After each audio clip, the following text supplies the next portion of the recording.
and I had a little bit of like damaged nerve endings. Like it's weird because the tear is up kind of. It's probably like 2/3 up my leg towards my hip, so it's pretty high on my leg.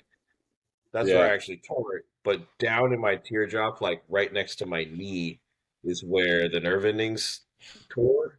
So even now, fully healed, like I'm back to 100% in the gym.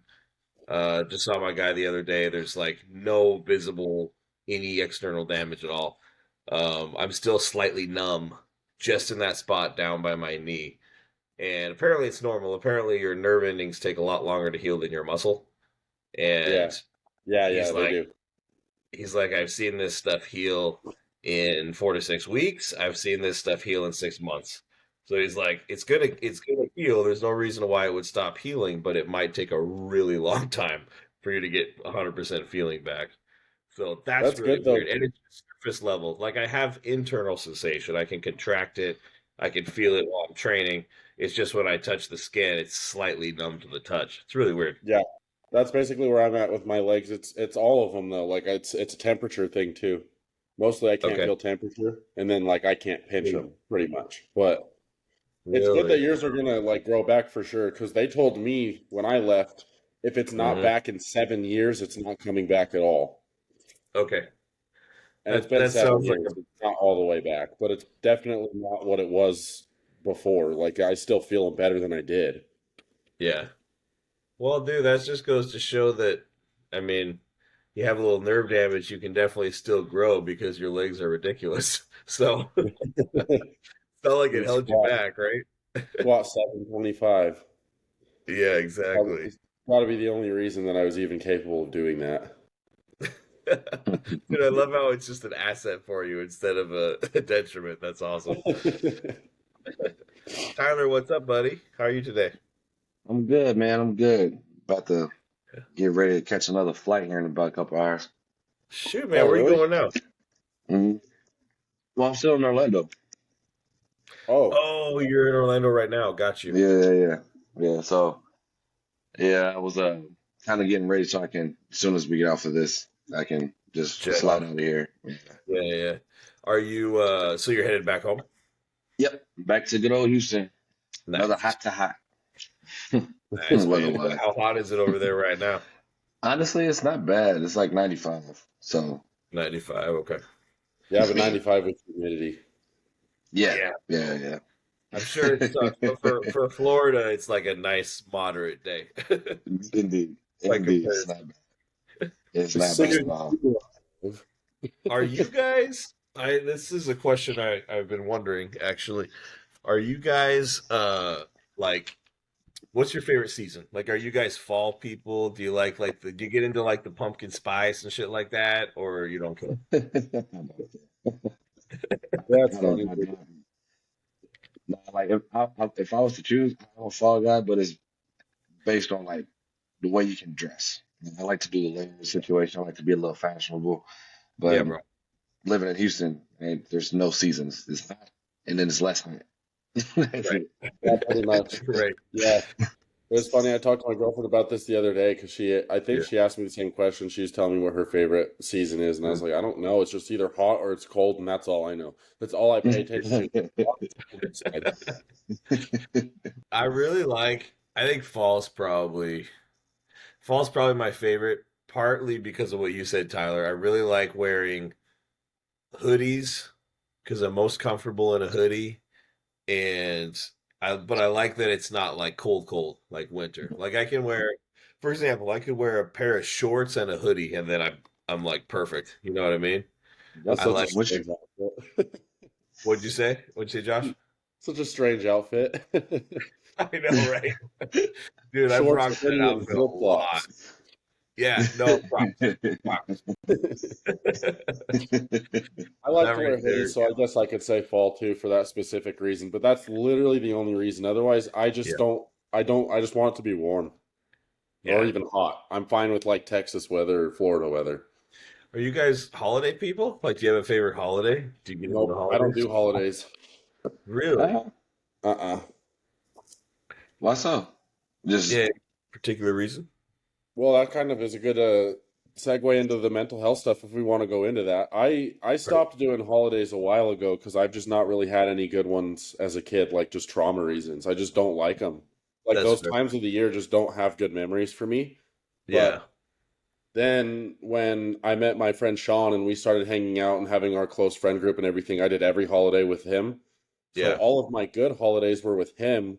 So then Hmm. when I lost him, it put me off from holidays again. And also, I lost him 3 days after we spent Christmas together, and like that was right before New Year's too. So that ruined those two pretty heavily for me. So I just don't do holidays anymore. Like if I can help it, I'll do some kind of like trip by myself, like go somewhere and do something out of the way to kind of take my mind off things. So there was a Thanksgiving where I just rented a cabin and I took my dogs out there and just did my That's own thing. Yeah, yeah. I try to do it like that, but otherwise, I'm not big on holidays at all. I don't even do like I don't care about my birthday or anything like that. It's just, another day. Yeah. No, that's fair, man. I feel like a lot of the fun of holidays for people that love the holidays is sentimental. Like Yep. it's memories you're thinking of from your childhood and whatnot, right? So Yeah. if you don't have those memories, or if you have particularly bad memories associated with them, I could totally see why you wouldn't bother, you know? Yep. Yeah, that's all it is. It's like I think that holidays are mainly nostalgic for people, but For sure. and also it's like an excuse to get together with people who you don't get to see very often or like you just want to spend time with all these guys and I don't Yeah. have many people like that. Like if I want to go see like I don't even live where my family lives or anything. I'm not really close to my family regardless, but like all the people that I want to be close to, I can just go see them on any given weekend if I want it. It doesn't need to have a specific day in the year to go do it. Yeah. No, I agree with that too. And I think sometimes people probably rely too heavily on that shit. Like if you want to go see your family, you should go see your family more than once a year anyway. You know? Yep. Yep. So yeah. No, that's fair. What about you, Tyler? Are you into it or no? I'm 100% into it. Me too. Now I feel like an idiot for being into holidays. There's nothing Nah, wrong for with it, dude. well, I wish it was something that I could like care about. It's just not. Like Yeah. I do actually have diagnosed PTSD. So like for some stupid reason, just Hmm. things like certain times of the year like that or anything that can bring back a memory like that actually affects me quite a bit. It's annoying to mm, me, but like I Yeah, man. think that it makes me feel soft because it's just like why is this day out of the year affecting me so heavily when it shouldn't be? But it's out of my control for the most part. I can't control that it affects me so bad. But Yeah. as a question going and go like looking into your future, saying you have a child and your family is starting to come together, would you want to kind of rebuild that memory and kind of replace those traumatic memories, or is that something that you just have to overcome by yourself I would before you definitely can be do that? at that point it wouldn't be like for me anymore. It would be for my kid. So it would really be important to me, but right now it's just kind of like I know it's not great for me personally to do. So there's just not Mm, any point in doing it. But if there's a selfless reason for it, like having a child, that would absolutely change it. Yeah. okay. What about your the girl you're with now? It's relatively new, yeah, or no? It's about over a year, so Oh, it is over here. So you guys yeah. have had holidays together and stuff. How does she feel about that? I think she understands. Yeah. I don't I mean she doesn't give me any indication that she's like upset with me for it or anything. I think she completely understands. She'll always ask me if I want to do anything just in case and then she'll always preface it with like I know this and that but like if you were wanting to then you know that you're welcome kind of thing. So hopefully it So you doesn't don't really affect have me too much. you don't really have too much internal desire to like what Tyler said with your future child. You don't really have that desire to kind of rebuild those memories necessarily with her either. It's more like you're just not there yet. Yeah, just not yet. It's a time thing maybe. Like if we move forward and like decide to move in together and do all that stuff then it would definitely be different, but yeah, Yeah, right now it's a thing that I'm allowed to do for myself and not feel bad about, kind of. You know what I mean? So that's like great. usually I would Yeah, feel Yeah, yeah. pressure doing it. yeah. No, that's Totally get awesome. it. Like, that's cool to hear that she's understanding of that and gives you that space. That's great. Yeah, Um, she's been through stuff too, so she can understand like what that can be like for a person to kind of be put back in those similar situations. And I've tried to do like holidays with her, even if it was just like a Halloween one or whatever, but it just it did affect me super heavily. I just don't know why. Like I don't even expect it to. Like I could look at Thanksgiving coming up. They'd be like, "Oh, well, I'll just make plans and do this or that or whatever," but I don't realize how hard it's going to affect me until I get there. And then I'm like, "Oh, this really sucks." no, that makes sense. I think that honestly is a perfect segue, man. So for people listening, we given recent events, well, we should just put it out there. Uh, it came to light this week. What day was that? Sunday? I believe it was Monday that I'd seen I Monday. don't know for sure. So the tragic news broke on either Sunday or Monday that Neil Curry passed away. And as far as I know, I don't know if this has been confirmed since. I think it has. It was he took his own life. It was intentional. Yes, I believe that was confirmed. Yeah. Yeah. So obviously that's devastating.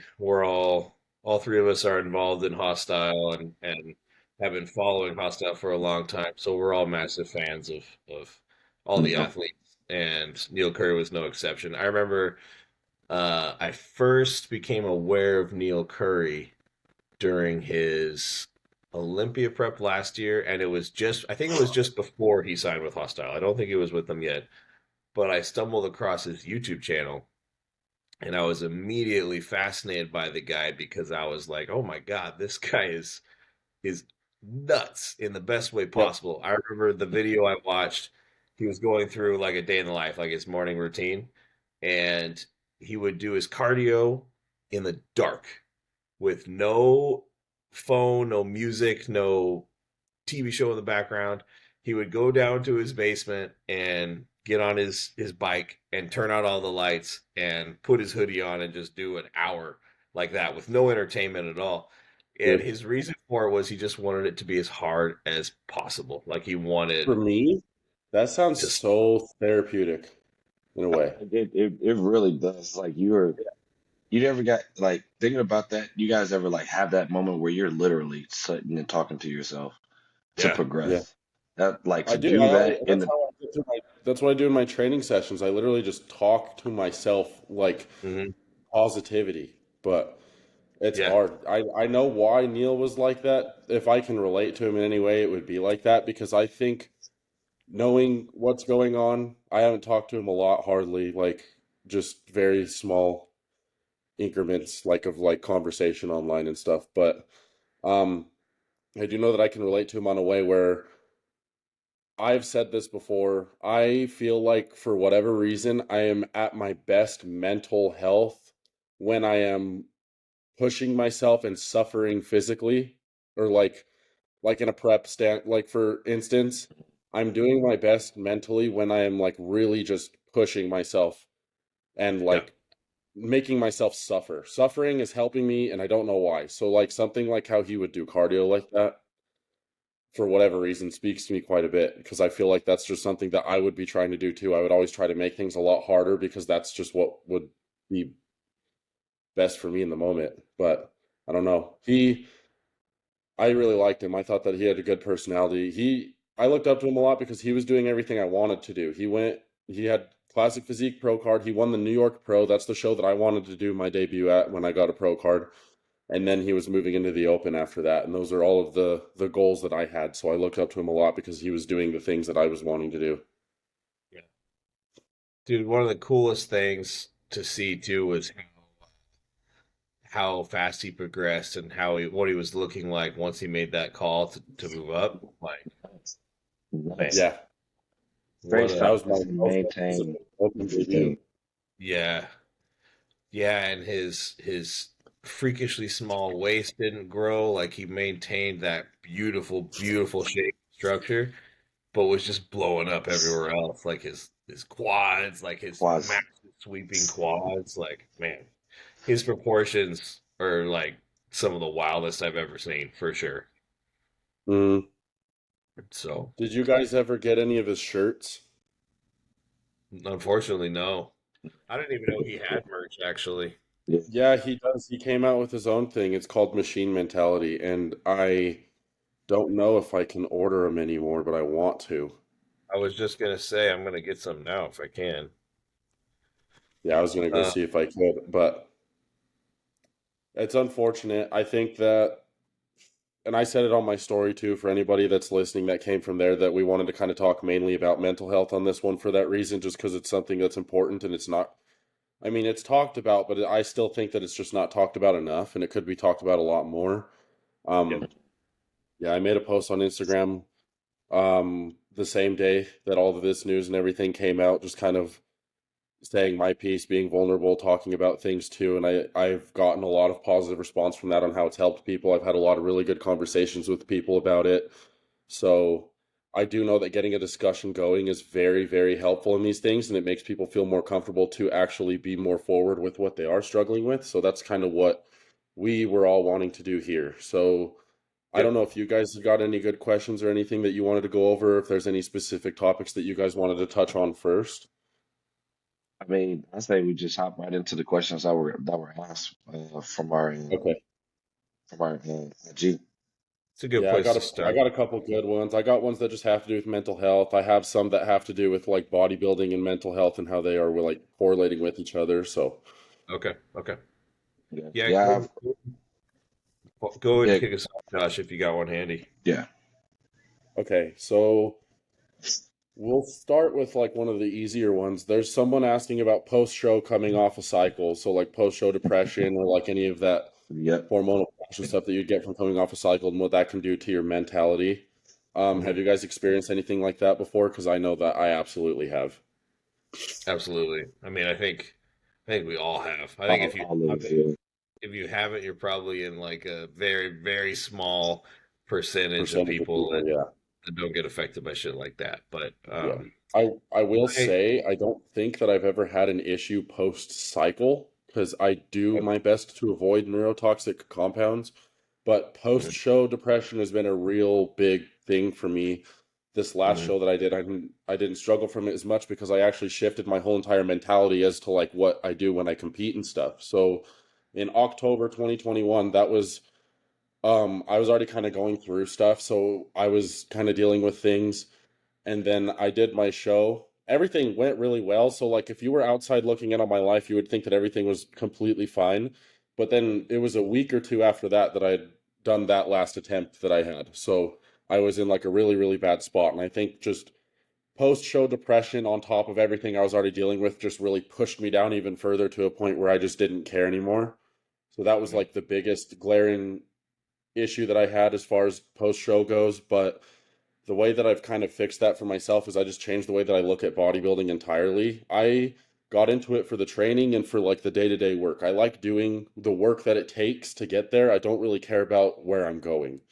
So now that I've kind of reminded myself of that, my main goal with it is just take things day by day. So the last show that I did, it just felt like another day. Like I just got up, I did all my stuff. I went, I competed, I came home, went to bed. The next up, I started eating my meals again and just going through it because that's the part that I actually like. The stage is kind of just like a benchmark. It's just a moment. You're not supposed to live for those moments. If you're not Yeah, enjoying what you're doing every single day, then you're who's I don't remember who said it, but they put it so much better than I have. I've said this a lot, but they put it so much better. They said a guy who enjoys walking is going to walk further than a guy who is walking to the destination or wants to get, somewhere specific. yeah, But Can't fixate on those like moments. You get on the stage, you get your trophy. That's one day out of your life. But it took you every single day for 16 weeks before that to get there. If you focus mhm. on every single day for 16 weeks rather than hyper focusing on that one day, then I don't think you will have so much of a dip as like post-show depression goes after it because it's not feeling like your entire goal and everything that you worked for is gone, you know? I think that right there is probably the primary source of a post-show depressive states. Like you build up so much to this one day, right? Like you build it up in your head, you obsess over it, you think about it every single day, you might even visualize it every single day as part of your routine. Like everything is going towards this one day, and Yep. then the day's over, and you're just like, oh, like Shit, I haven't what to thought do? about, yeah, I haven't thought about what to do after the show. Like Yep. for 20 weeks, I've just Exactly. been thinking about this one And day. So and I That's what and happens this is when you like just a and yeah, this is like a this is like this question here is like being an alpha land, like there's a shift in like the culture as far as like influencers, fitness people, and then they're getting into bodybuilding, doing their first shows. yeah. And so I've had tons of people like kind of come up to me saying like, you know, I don't know what exactly to do. You know, like yeah, you get to this point where all you think about is food, your freedom, and all that. And so when you have it, you're eating like shit. You're not really doing the rebound. You're yeah, trying to enjoy life and then continue to be shredded. The whole mentality of like that body dysmorphia situation. And then yeah, you kind of just find yourself in a rut. And I tell people every time it's like, regardless of you doing this show, you have to understand that this is a journey. yeah, Like you said, like it's not just about the destination because the destination is going to come, no, regardless of where it is.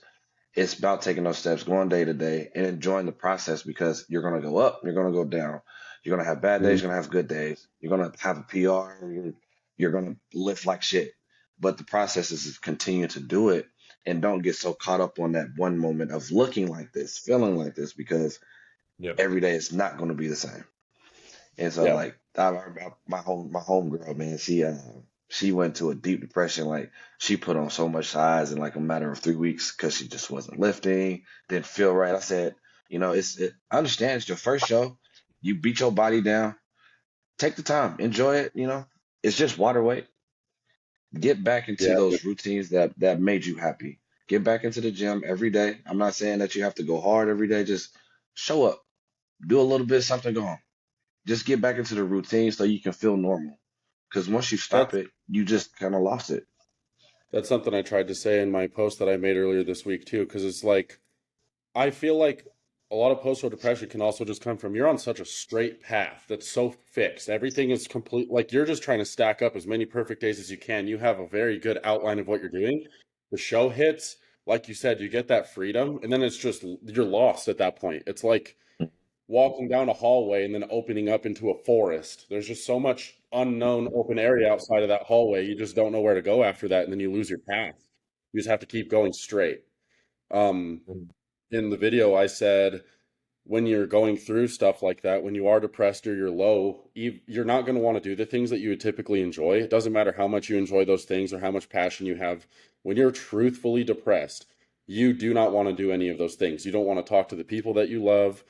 And I think it's just really important to get out and force yourself into doing those things anyways, regardless of how you feel, because those are actually going to be the things that are going to pull you back into who you actually Yep. are.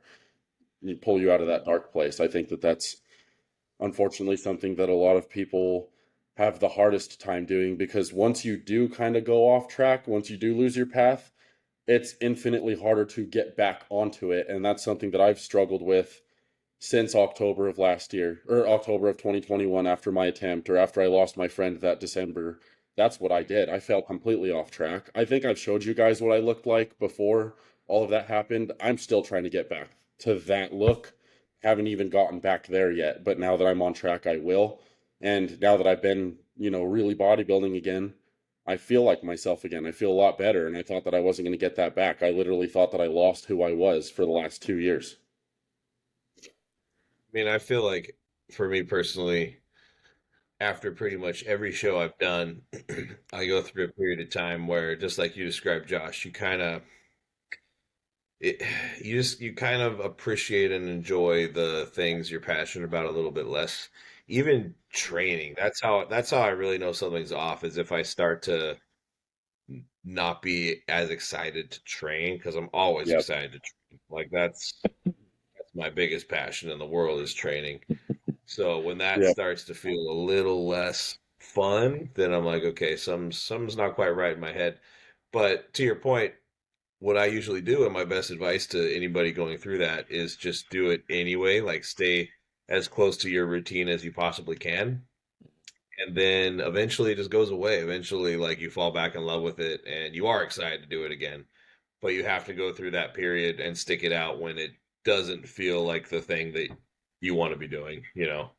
Yeah. Uh, yeah, I think that's the biggest thing, man, is just to stay on a routine, and Yep. Yep. you won't That have whole that big fallout after a show, that big like dopamine dip, because you're kind of still going. You're doing the same things, just enjoying a little bit more freedom, enjoying some more cheat meals, that kind of thing, of course, but still sticking to that routine so you don't completely fall off, you know. yeah. I think that hole that people allow themselves to fall into only gets deeper if they're not even attempting to climb out of it. If you're doing the things Yep. that you would typically enjoy, that's your attempt at climbing out of that hole. I noticed that too, Neil, and I think that's something important to say. I think people need to gain more self-awareness of things. When I was going through all my mental issues, I've been diagnosed with bipolar, PTSD, ADHD, all of these things that I wasn't self-aware of until I actually actively tried to learn about them and then figure out myself and what signs I show when I know I'm going towards a certain direction, especially with bipolar, where you can have really high mania or really low depression. I'm trying to Yep. find those trends. I'm trying to find like signs. And when you say like you notice, oh, when I know the training's not as fun anymore, that's when you know it's starting to get bad. So for me, I notice it that way too. It'll start with like training, and then it'll start to go to like this music that I really like is just not sounding great to me anymore. Like I know if I'm driving to the gym on a playlist that I really like and I'm in a really good mood, I'm loving every single song. If I'm driving to the gym and I'm depressed, I'm skipping every single song that I would typically want to sit there and enjoy listening to for whatever reason. But I do Yep. notice, even if I don't want to go to the gym that day, even if the music sucks, I'm depressed and I barely got out of bed, as soon as I start training, in that time period, everything is normal again. My music sounds good. I'm not skipping any songs. I'm having a good time. That might go away when I leave, but I won't leave as low as I was when I walked in. That's such a good point. Same for me. Same for me Hmm. exactly. Like training is always like a reset, like a mental reset for me. So regardless of my mental state before I train, once I train, it's like, and like you said, it doesn't always get better, but it is like a second opportunity to completely shift my mindset, hopefully for the better, hopefully in a positive direction. Yeah, Uh, and it do does you help feel a that way lot. I too, think it's Tyler? important. Uh, for me, I don't necessarily. I can only say, as far as like for me in a mental situation, I don't really have those type of days for me personally, because I'm like, for me as an individual, I'm like the three C's. I'm always like cool, calm, and collective. There's not really too many highs for me. Hmm. Um, but when it comes to like, say something's going on with my day, yeah, when I go to the gym, yeah, it is a complete reset for me. But usually, if I'm in something, it takes me about half that workout to even change. But truthfully, for me, I feed off energy from people. Um, because when I like, when you guys go to your gyms, everybody knows you. So just a simple communication with me, or like, hey man, can you spot me?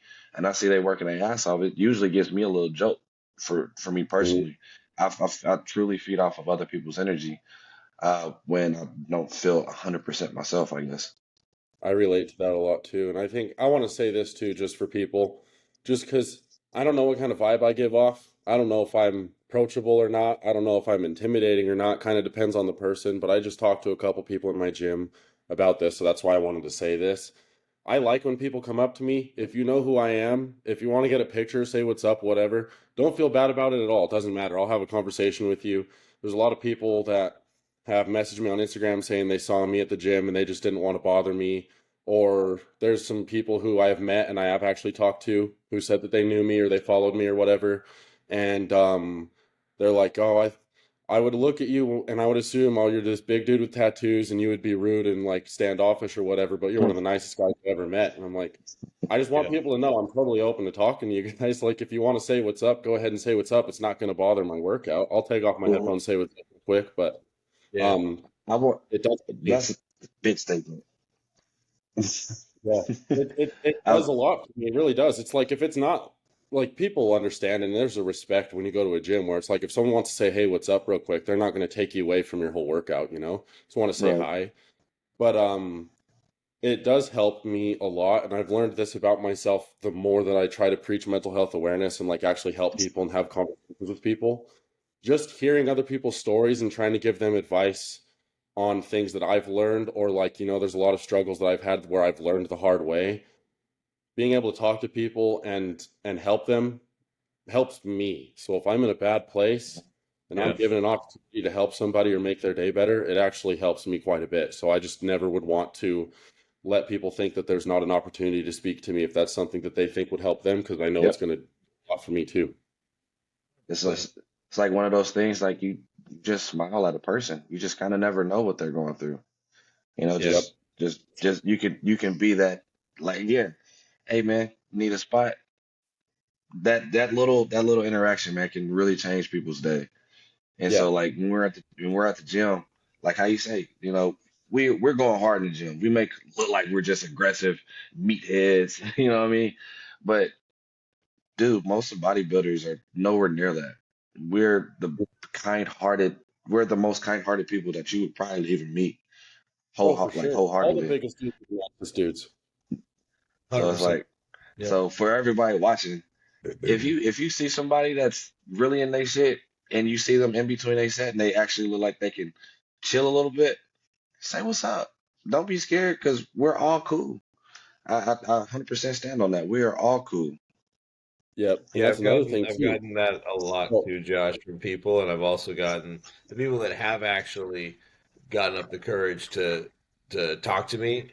I've also gotten this a lot where they're like, "Wow, I can't believe how normal and nice you are." You know what I mean? I think no. people they see the physique and they see the hardened exterior, and I don't know, we probably make some crazy faces a lot when we're training, especially, I right? know I look pissed when I'm in the gym. I know it.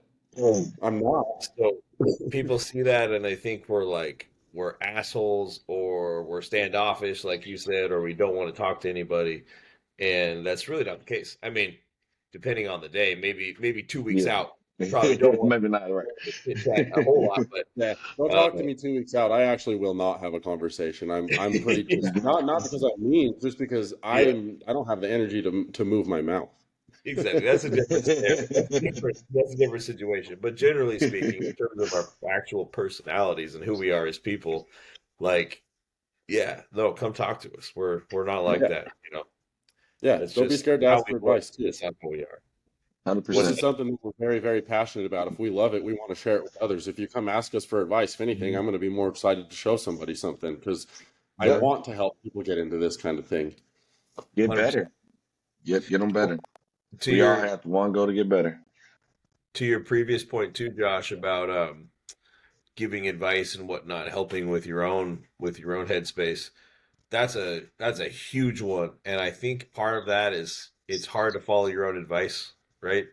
Yep. The same is true of of nutrition and training. Like that's why we hire coaches because we know what we should do. We know what we need to do, but following your own advice is a lot harder than giving it to someone else.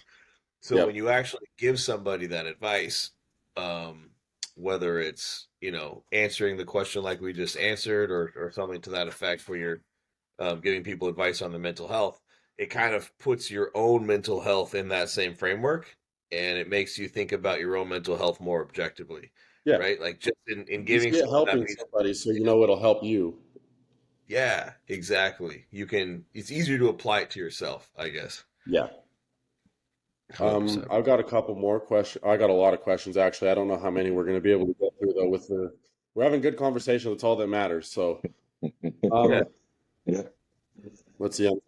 Should we find one that has to? I've got a couple good ones that I want to talk about. I just don't know which one would be the best to start off with. So I've got. I mean, we'll do this one because I feel like this will be kind of a quicker and easier one. But this one just says, "How do you get over a breakup?" If I'm being completely honest, that's going to depend on a lot of things. But the number one thing is you just have to completely separate from that person. You can't entertain it anymore, and you have to figure out who you are. Especially if it was a long relationship, you probably ended up being a little bit codependent with that person. You're like used to that person. You think a lot like them. You kind of lost who you are as an individual if you weren't allowing yourself to have your own time to yourself. It's going to be kind of scary at first, but you just have to figure out who you are again. Yeah.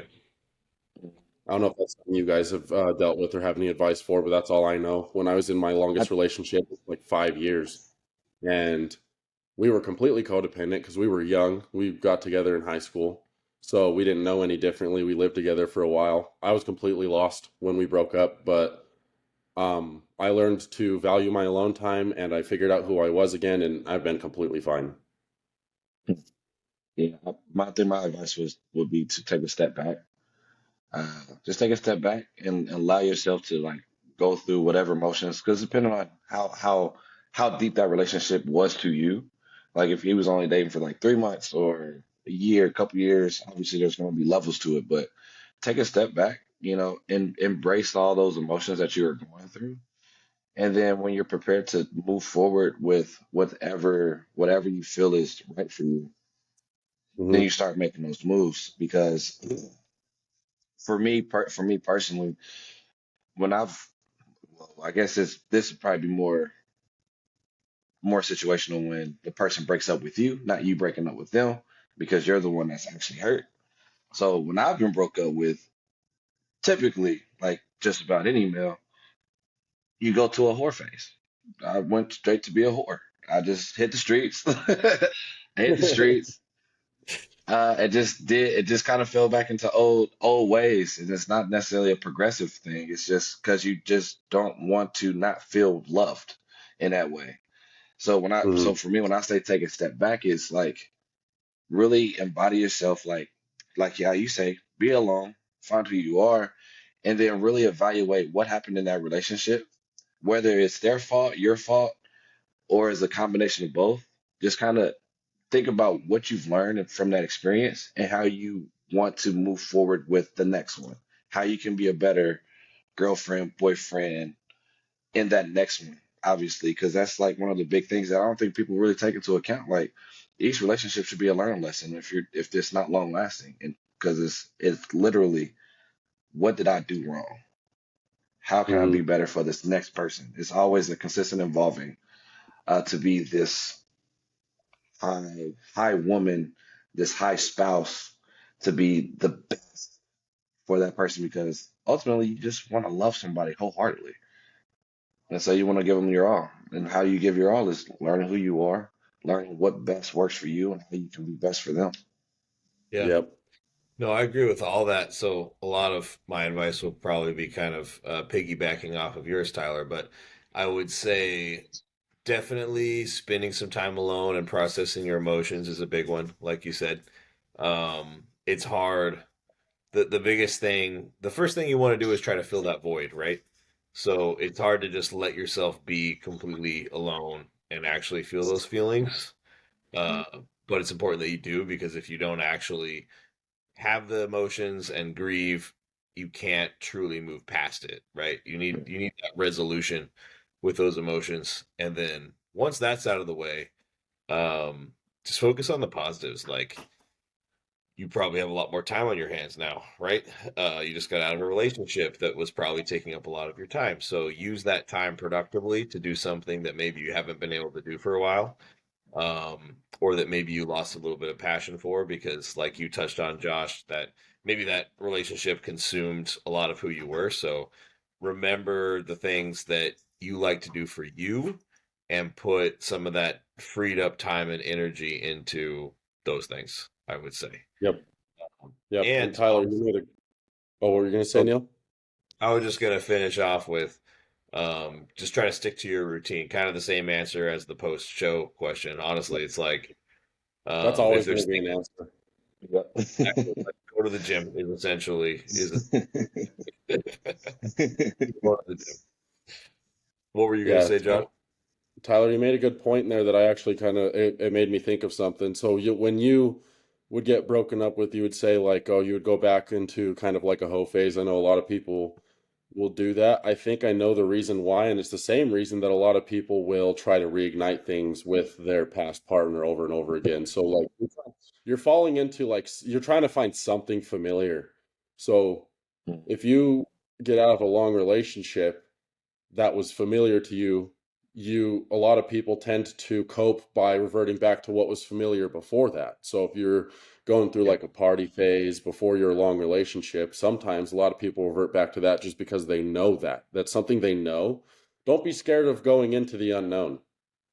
Yep. Just Yep. you got to push past it. Don't try to find familiarity, because comfort and familiarity a lot of times can be the detriment to any kind of progression or success. You're supposed to push yourself out of that comfort, but it's a lot easier said than done, for sure. Yeah, that is a valid point. Well Yeah. communicated. Yep. This next question, I guess we could kind of tie it into breakup too, because there's all different types of grief. It doesn't have to just be loss, like of life. But this person just said, "How do you get through the grief? What is your system?" Do you guys have any answers for that as far as like your personal experiences with grieving?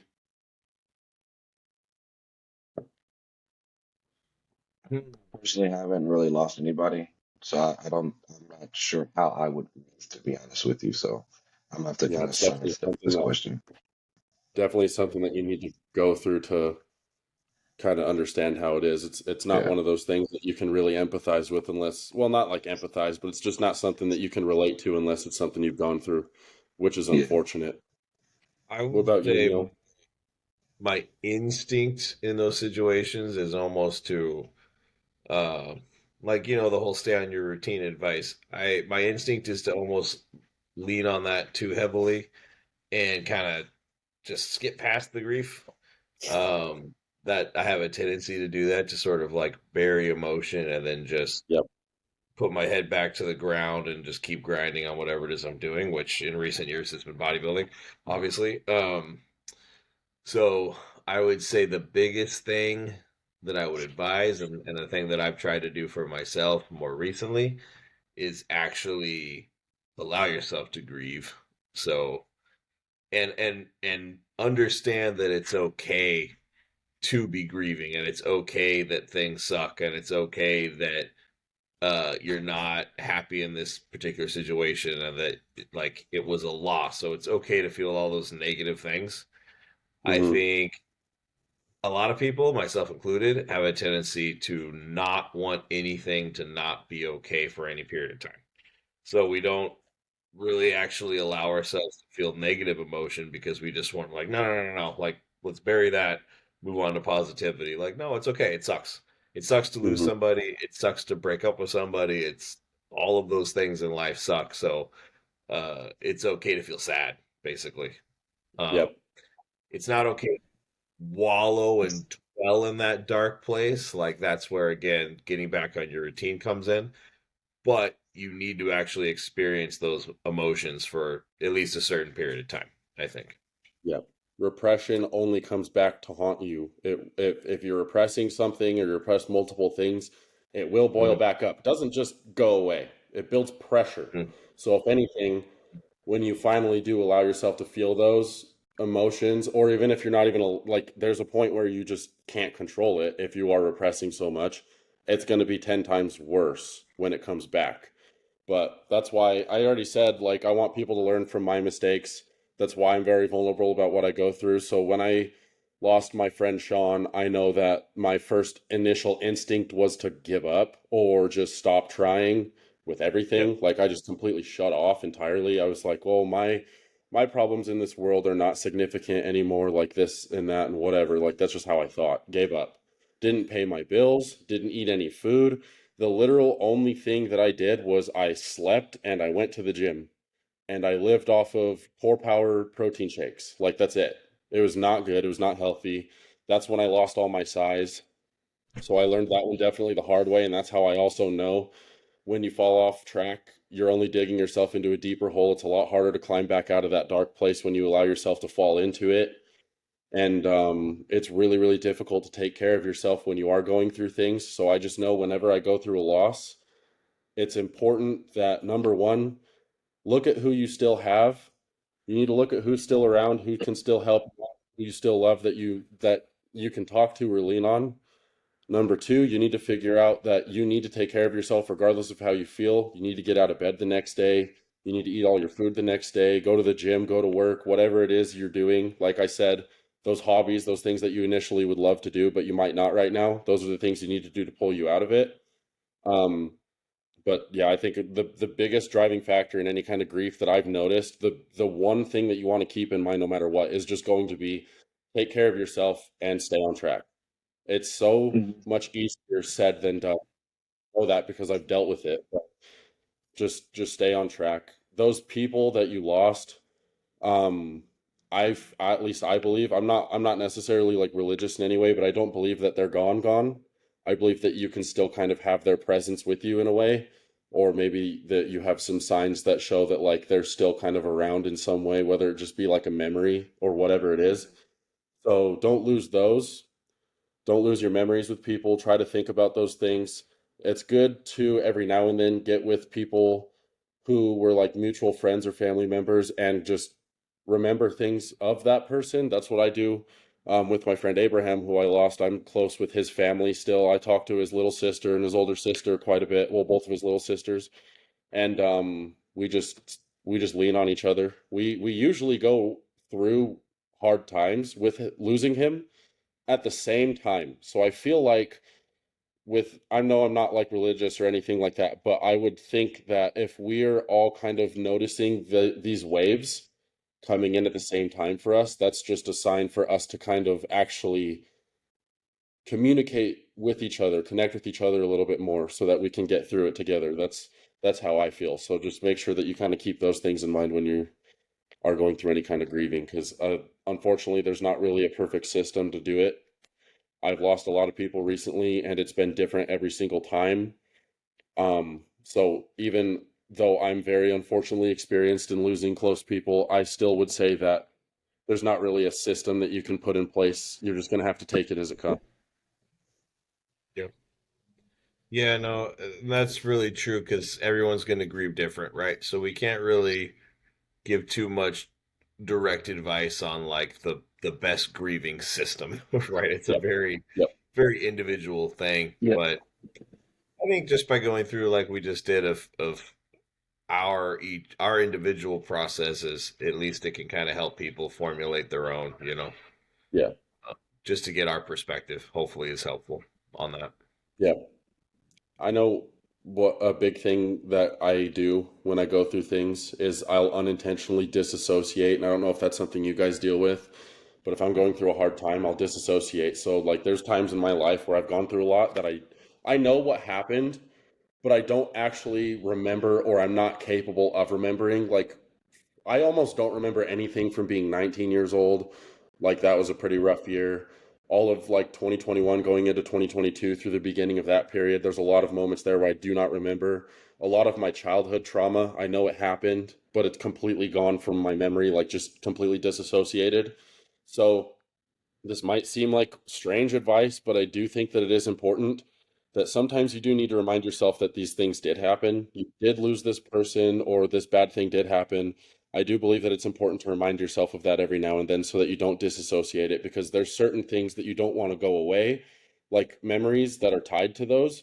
Like I have a lot of good memories with my friend Sean. I have a lot of good memories with my friend Abraham. I have a lot of good memories with my grandpa, who I just recently lost. Yeah, I don't want to lose those memories, but when you're disassociating things, it's not selective. You're just going to disassociate anything that reminds you of it's not out of like it's out of my control at least.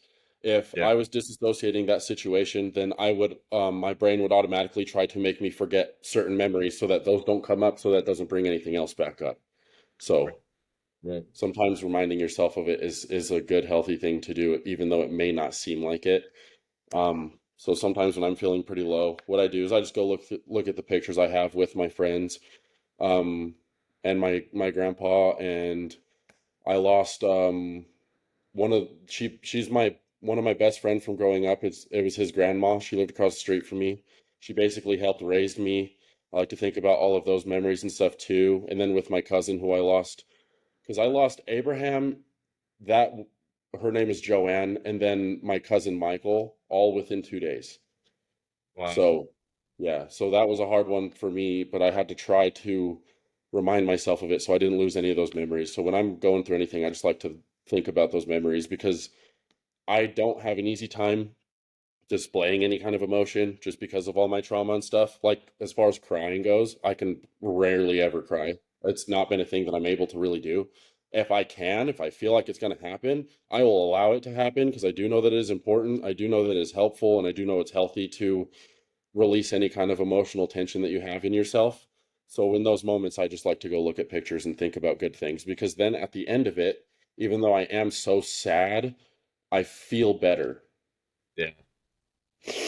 That just goes back to, yeah, allowing yourself to feel those emotions because that is what happens, man. If you actually let yourself sit and feel sad, you do feel better afterwards. Yep. Yep, 100%. Whereas if you're always kind of like, if the sadness is just sort of bubbling under the surface and you're always keeping it down, that feeling never goes away. So you're almost in a constant state of sadness versus let the sadness come and then you can actually move on, you know. Yeah, it's like Yep. this might be a bad analogy, but let's say you're an artist and you're drawing a picture. Hmm. If you do not finish drawing that picture and you keep putting it away and putting it off, you're always going to have that in the back of your mind. I need to do this. I need to finish this picture, whatever. You're going to get it back out. You're going to keep drawing at it. You're going to put it away, whatever. You're not allowing yourself to go through the whole entire process of finishing it, sit there and finish it completely. It's the same thing with emotions. If you don't finish processing your emotions and then you repress them, you put them on the back burner, it's going to come back. You're going to do it. It's going to go away, back, like just back and forth over and over and over again. Sit there Yep. and process it all the way through. I'm not going to say that it's going to make it completely go away as far as like the rest of your life. I know that I still have my moments with everybody that I've lost. It'll come back every now and then, but I do know that like the amount of time between like those moments where I'm really, really hurt by it, it grows longer and longer in between. So like it'll hit me randomly, but like instead of hitting me randomly every day, it'll hit me randomly every year or like depending on like what the dates are. So you just have to allow yourself to process things. I think that was a good way of putting that, Neil, because Yeah. most people don't know how to process their emotions or griefs. Do you have any advice for like how to process it? Because for me, it's just like I said, looking at pictures and remembering memories and good things and just not trying to like leaning into anything that I'm feeling rather than like Yeah. pushing it away, but also with a positive mindset, keeping good thoughts in mind. You can't just go straight to negative. Yeah, no, for sure. I think the picture thing is great, looking back on pictures that will kind of bring back those memories and like you said, allowing yourself to also feel positivity about those memories too. If they're good memories, then focus on the happiness that you associate with those memories rather than Mhm. just all of the negative of not having that person anymore, whatever the case may be. Um, Also, doing things that remind you of that person. Uh, like let's say there was something specific that you did with that person, and your instinct is to shy away from it to avoid that association and avoid feeling those feelings because it will probably make you sad. But allowing yourself to do that sort of in their honor and let those memories come in, I think can be really helpful too. Whether It it's is. It absolutely is, because that's where I can say I feel like I have a part of them with me. Like my yeah, friend Abraham, he is the one who got me going to the gym at all in the first place. oh He's wow, the whole. I feel like pretty much everything I have now, as far as bodybuilding and everything goes, because I've made a career out of this, I owe it to him. yeah, And those are moments where I feel very connected to him still. So those are things that I wouldn't want to shy away from. And I feel like when people shy away from those activities that they enjoyed with those people, sometimes they are not actually they're taking away the opportunity to feel more comfortable and close to those people yeah. when that could be the thing that they need to be doing. So Mhm. completely. But I have two really good questions, but I know we probably only have time for one of them. So Okay. um, I think it's a really good one to end off on. It's has bodybuilding changed your mental health for the better or the worse? Ooh, that's a really good question, That Yep. is. man. Uh, Okay, I'll kick this off. I would say a little bit of both, but overall, I think bodybuilding has helped my mental health. Um, so I was diagnosed with OCD at a really young age. I've always had anxiety and obsessive compulsive tendencies.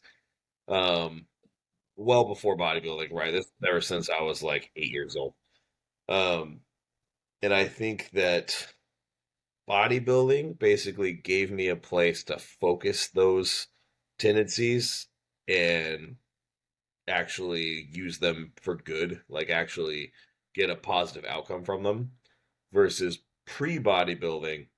There was really nothing positive for me to do with that, those mental health issues. 1 second. Oh, No, you're you're good. good, man. For example, like part of the reason why when I started bodybuilding, I was 130 pounds soaking wet is I definitely had a little bit of an eating disorder towards the end of high school, like as I was graduating. And bodybuilding allowed me to take that kind of obsessive nature and actually use it for I don't know if you could say for health because bodybuilding is necessarily the healthiest thing in the world, but It's healthier healthier than not eating. exactly. Starving myself, right? So Yeah. bodybuilding was like, oh, I actually need to eat and do all of these things to actually progress in this. So it pulled me out of that. It completely pulled me out, and I did a whole 180 out of where I was. Um, are there things about bodybuilding that cause a lot of obsession and maybe some not so positive things in my head? Absolutely. But again, it allows me to focus those things at least in a more positive direction. And I Hmm. would say that my obsessive compulsive nature overall makes me a better bodybuilder as well. It might cause a little bit more stress and anxiety than it needs to, but it does keep me very, very militant and on track with everything, which I think can only help. Yep. So I would say a little bit of both. I also think that, and this is something I really touched on that we probably should real quick. I also think that PED use definitely amplifies any pre-existing mental health issues that you have. So 100%. everyone should be aware if you have anxiety, if you have depression, any of the above, whatever you already have in your head, PEDs will amplify that. Some more than others. So I would say earlier in my bodybuilding journey, I didn't really know understand the nuances of that as much. So some of those things might have created a little bit more mental health issues for me. But in more recent years, I've been able to identify sort of the compounds that do have that effect and just avoid them. I don't run trend. I didn't run trend at all this past prep, which a lot of people are probably surprised to hear, but there is no one compound that you absolutely need to run to be shredded, to be huge. Like there's no one thing that you need to run, right? Yep. It's not a one size fits all. So if there is something that makes you feel not right in the head, do not take it because it's not worth it. It really It's not. isn't. Yeah, it's not worth it at all. Yep. There's no result that is worth having an actual impact on your mental health like that. So I guess that Especially would be since it can my be permanent. yeah, that would be my closing piece of advice would be just avoid anything and everything that causes that sort of mental uh headspace and just like really prioritize your mental health when it comes to that because again there's nothing that you need to take, there's no effect from this one compound that you can't replace with something else that's going to be a lot milder and less harsh and not fuck with your head. So Yep.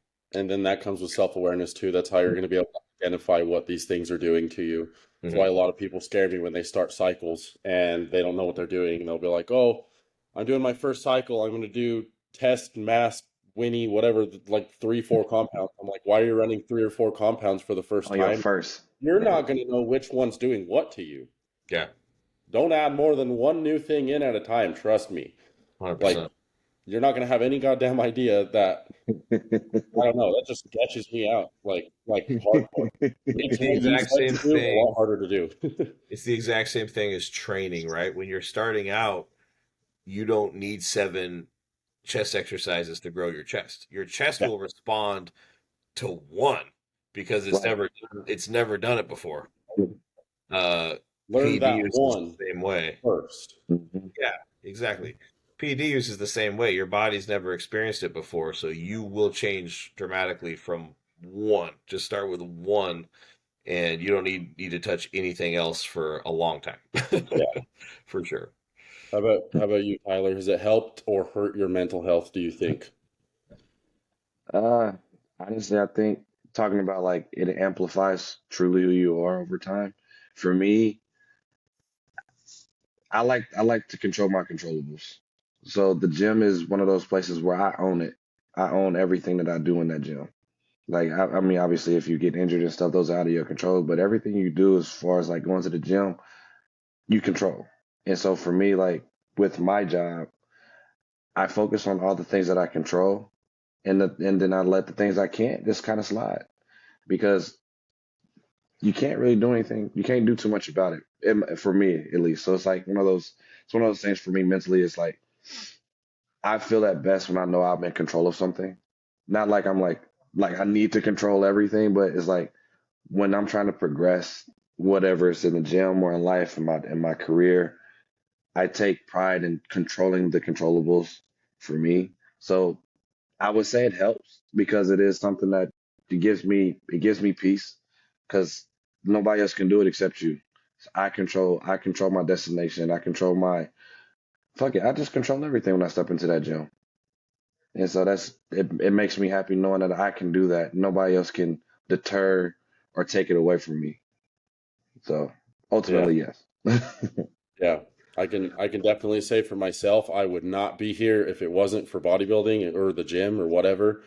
110%. I know this for a fact because any I don't know about you guys, but I have a lot of mental issues. Like I said, like with just trauma diagnosis, like I've been diagnosed with, and these are all terms, by the way. If you guys have ever been diagnosed with these things, it really doesn't define who you are whatsoever. They are just words to describe something that you deal with. It doesn't have anything to do with who you are. But I've been diagnosed with anxiety, ADHD, OCD, bipolar, borderline personality. So I know that I have things that I cannot control. Like you said, Tyler, you like to control what you can control. And then anything that you can't control, it's just not worth worrying about, which is 100% true. So I get intrusive thoughts. I can't control these thoughts. It happens all day long. It happens every single day. It happens at night. I've had nightmares every single night for like 2 years out of trauma. Um, I can't control those things. So I just try not to worry about them. But the same way that I see like the way intrusive thoughts work for me is if you're sitting, I don't know if I've used this analogy before, but if you're sitting on your porch out front and you see a white car drive by, you can't control the fact that that white car drove by. You can't control it. It came into your eye line, you saw it, whatever. That's how a lot of these thoughts are that pop into my head, except it's like a highway of just negative thoughts, just racing in front of me, whether it be like, today I don't feel great and like, oh, I don't want to be alive anymore, whatever. Like they're just constant flow all day long. I can't control those. With bodybuilding and going to the gym, that's the only thing that's even given me any power over it to a point where like I can't shut off ever.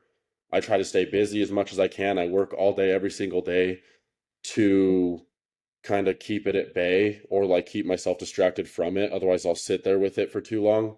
I don't like to sit in silence too much. I like to listen to podcasts and like any information that I can so that I'm not sitting there with those thoughts and giving them any kind of attention. So without bodybuilding, I wouldn't be able to do that because the literal only place on the planet that I can completely shut that off is at the gym. It's the only place in the world that I've been able to figure out how to shut that off. Any of my hardest moments in my life, I've just gone to the gym. Any of my hardest, like all of my best workouts that I've ever had have been through my hardest moments, even when I wasn't eating food. I wasn't doing anything correctly at all for that whole entire period of time. I lost all of my muscle. I lost 40 pounds. I still had my best workouts in that period of time because that's just what I needed in the moment. That was a therapy thing for me. I know that sometimes when I go in the gym and I'm dealing with a lot of stuff, I'll do like triple sets or quadruple sets of just like 4 or 5 different exercises, just running around, not stopping, because if I do stop, I feel like it'll hurt me more. So I think that if I didn't have bodybuilding, I know that I probably wouldn't be here today. I know that I would have probably succeeded with or have followed through again with ending my life, because it's just the only thing that gives me, like you said, Neil, that it's a channel for some of the issues that you do have that you can't control. Because with me, with my OCD, I don't know where I would apply it if it wasn't bodybuilding. Yeah. Just knowing that I can like satisfy that OCD with checking off, like I have notebooks now. Like I journal everything that I do all day long. I check off boxes. That's all I do all day. I sit here, I check off boxes, everything, try to make it perfect. That's what helps with my OCD, is just filling out all these notebooks. So that gives me a channel to do that with. It gives me a channel to control my emotions and my intrusive thoughts with, because like I said, I can't do anything about them. They're just going to happen. The only place that I can kind of control it and shut it off is at the gym. Just like little things like that. If I didn't have this channel for those, I don't know where I would be. So I can't say anything negative about it. It definitely hasn't harmed my mental health whatsoever. I'm very careful with compounds that I take and amounts of them that I take. So I know that I'm not taking anything neurotoxic. I'm very self-aware with my issues already, so I do not want to amplify those. I do not think that I personally can handle if the issues that I have become worse because of some kind of neurotoxic compound, so I just avoid them altogether. Um, but it's definitely been very, very beneficial for me with my mental health, and I think that it doesn't have to necessarily be bodybuilding for people. It just needs to be whatever you're passionate about. You can lean in on that, and that'll help you out of whatever you're going through. Josh, feel free to let me know if you don't want to go into specifics, but just to help other people, can you list those compounds that you do avoid completely? Yeah, so a lot of them are going to be kind of oral compounds for the most part, like Halo. Okay. I won't do that one. I've been told that Winstrol causes issues, but to be honest, for me personally, I have not noticed it, so that's not one that I really don't feel safe taking. I'm totally fine with that one. Tren, something that I definitely avoid, would be careful with for sure. That's probably one of the more neurotoxic compounds that people can take. Yep. I notice Deca really doesn't do great for me.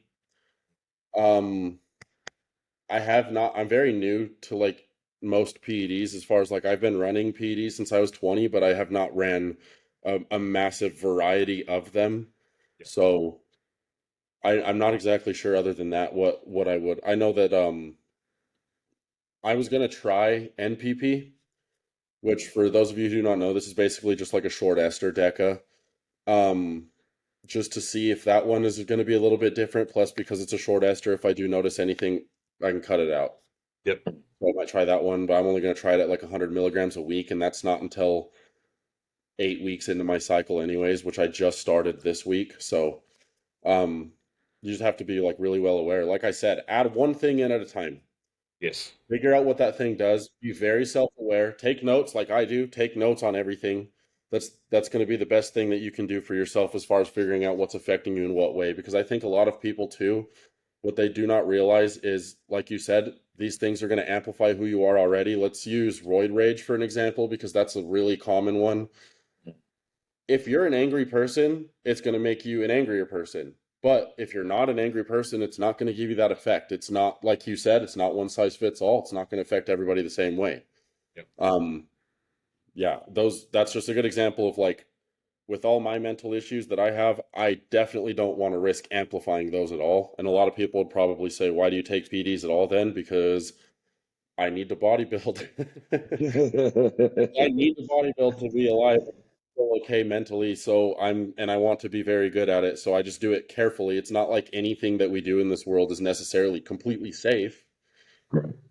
You can be safer about it, but yeah, I Well, and just there's a safer way to do it and an unsafe way to do it, right? The fact that you've been able to identify the compounds that you need to avoid and the ones that you can take safely and not feel that it affects your mind state at all.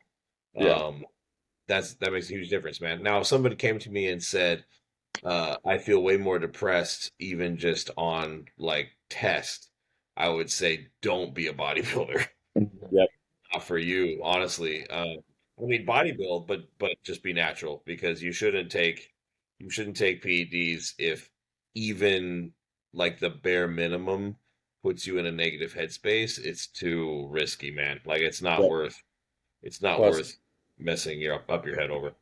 if you wanted to go into like highly specific reasoning for like why test would be depressing you as far as even just longevity and health, if Hmm. test makes you depressed, it's more than likely because you are just genetically prone to convert into estrogen more so than most people.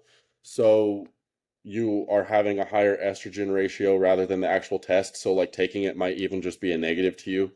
And the way to combat that would be with either running like a low dose DHT compound alongside it, which is just adding more variables to worry about, or running an AI alongside it, which is also adding more variables and also is going to affect your health markers in like liver and kidney health and everything like that too. And it's going to cause another amount of issues. So like you don't always want to just like, oh, this one's causing a problem, so I'm going to stack this one on it to mitigate that problem. But then you're also creating a door for more issues to happen. So yeah, I would say I think the only time tests would actually cause like depression or anything if that was the case, but then that's just more of a scientific standpoint too, based off of like Yeah, studies and research.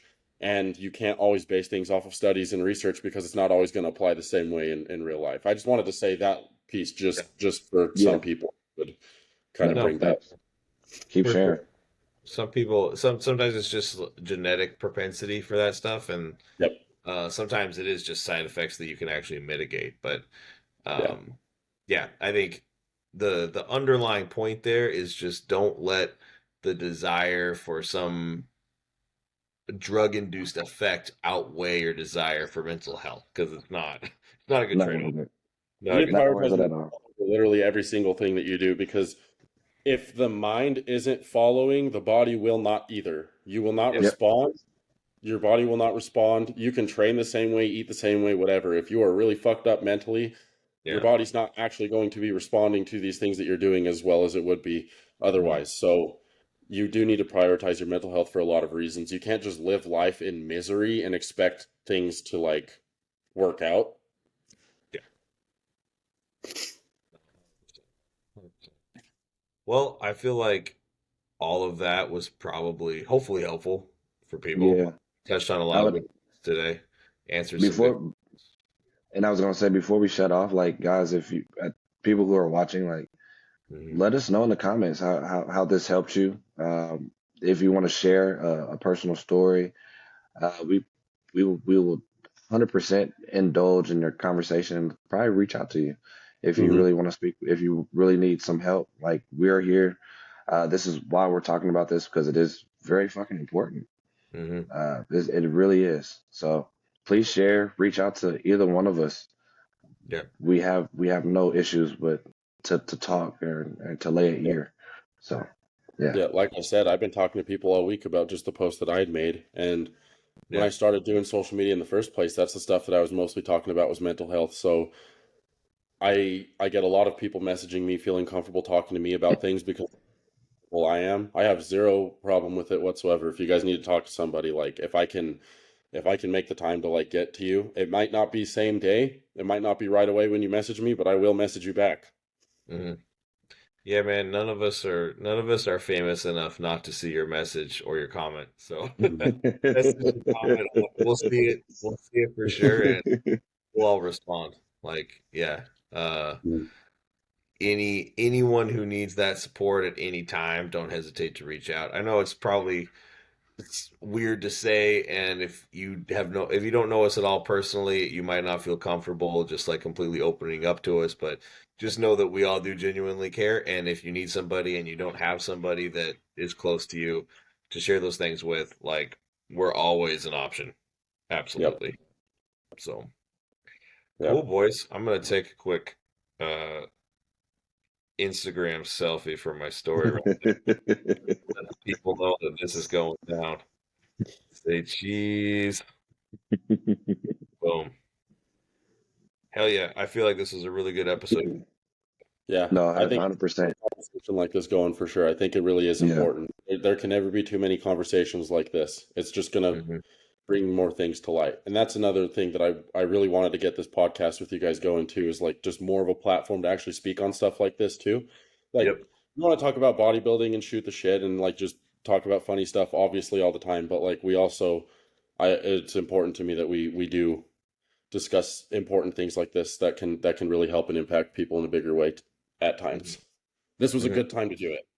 Yeah. No, I agree. I agree 100%. So yeah, guys, let us know in the comments if this was helpful. Let us know if there's something that we didn't touch on that you want to hear us touch on in future episodes, because we're always looking for that kind of feedback. And yeah, if you need help, definitely don't hesitate to reach out, for sure. So, all right, boys. Uh, we will be back to recording. Are we back to normal time next week? Yes, sir. I'll be good. All right, gentlemen. Tyler, have a safe flight, man. Get home safe. Appreciate it. Thank you, gentlemen. Yeah. See Absolutely. you All right, guys boys. on Monday. See you on All right. Monday. Soon. Bye.